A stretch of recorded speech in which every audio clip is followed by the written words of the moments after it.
Ya, ok.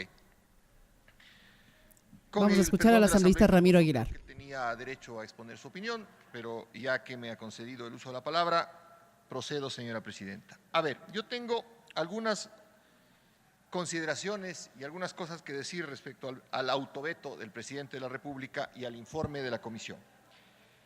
Primero, es verdad que al interior de la comisión me opuse frontalmente a la incorporación del numeral 2 en la disposición reformatoria 18ª del proyecto de Código Orgánico Monetario y Financiero. Y me opuse por dos razones. La primera, por una razón de orden constitucional. Es prohibido por la Constitución, señora presidenta y señores miembros de la Asamblea, es prohibido por la Constitución que una ley tenga materias distintas.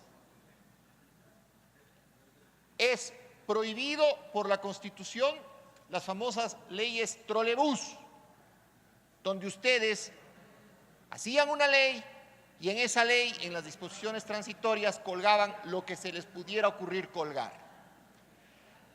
Tan es ajeno al tema, es tan distinto al tema, que es materia del Código Orgánico Monetario y Financiera, el numeral 2 de la disposición transitoria que cito, que es materia y es objeto de otra ley.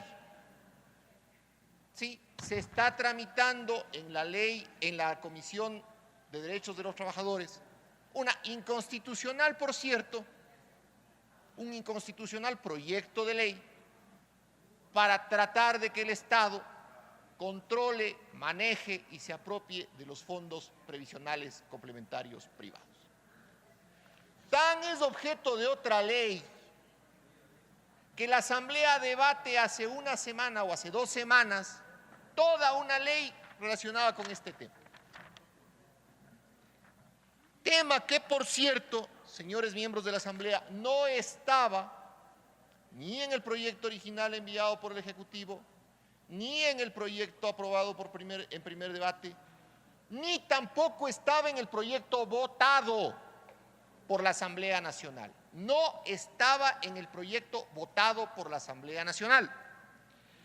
De tal forma que al no estar en el proyecto votado ni en el proyecto original, la pretendida inclusión de la norma, como bien acaba de expresar la asambleísta Reyes, y esto también les hice notar a mis compañeros de comisión, violaría lo dispuesto por el artículo 138 en el segundo inciso de la Constitución de la República, al igual que lo dispuesto en el artículo 64 de la Ley Orgánica de la Función Legislativa.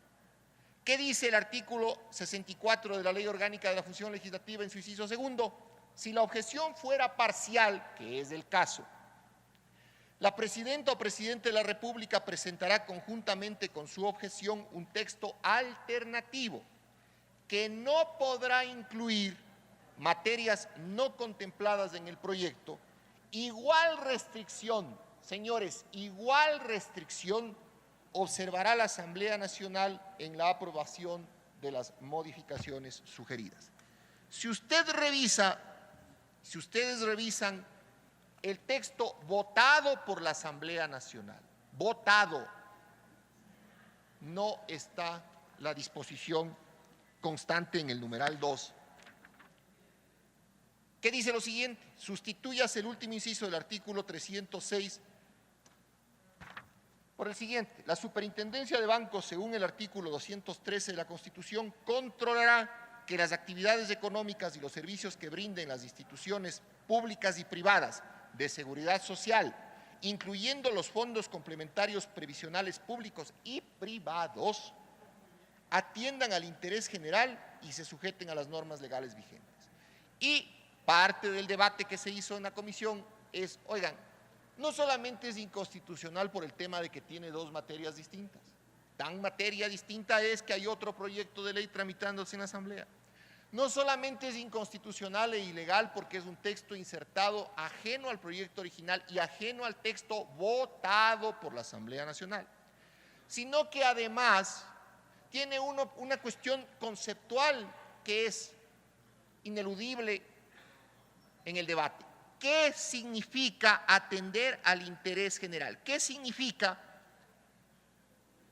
controlar que las actividades económicas atiendan al interés general? ¿Hasta qué punto llega el control de la actividad económica? Es decir, ¿qué le va a decir la superintendencia de bancos al fondo previsional privado?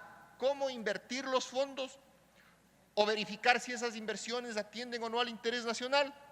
De tal forma que yo concuerdo con la asambleísta Reyes de que esto es inconstitucional. Una segunda cosa que quiero decirles es relacionado con la objeción número 53 del presidente de la República y respecto de la cual el informe de la comisión es bastante claro. Quien hizo el veto del presidente, el veto firmado por el presidente, comete una arrogancia que raya no solamente en lo banal, sino en la más supina ignorancia.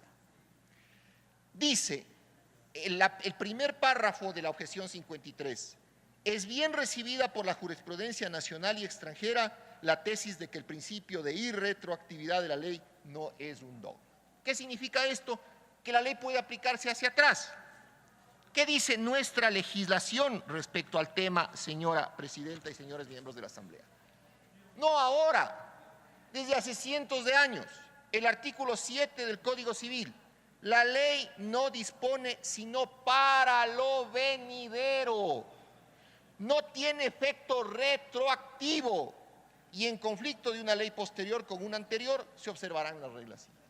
Repito, la ley no rige para lo venidero y no tiene efecto retroactivo. Entonces, bien hace la Comisión de Régimen Económico en la última de sus recomendaciones a la Asamblea Nacional, decirle lo que consta en el informe. Adicionalmente, la Comisión concluyó que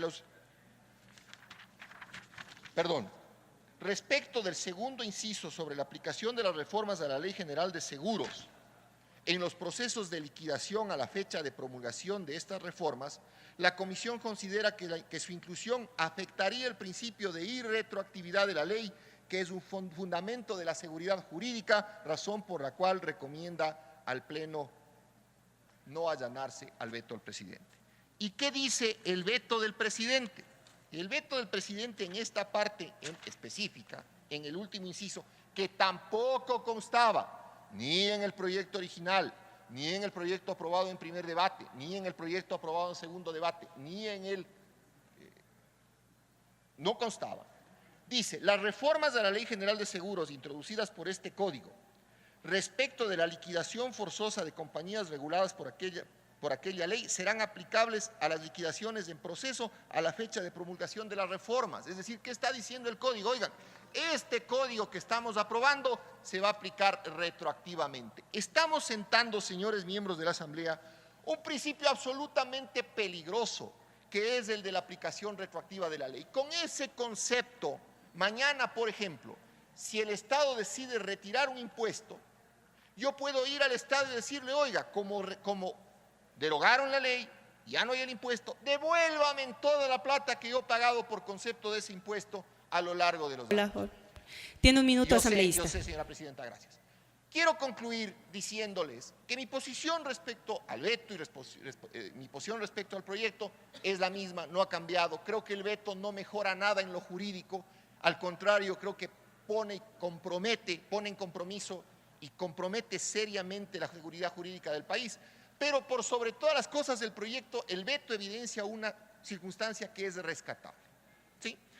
Y es que el secretario jurídico de la Presidencia de la República, que es quien redacta los vetos, en un devaneo que radica en el más absoluto empalagamiento de poder, viene a la Asamblea y propone vía veto las cosas más absurdas que se le puedan imaginar. Y no hay el suficiente discernimiento en la Asamblea para decirle, no señor, primero está la Constitución, luego sus deseos, por más excéntricos que fueran. Gracias, señora presidenta. Gracias. Tiene la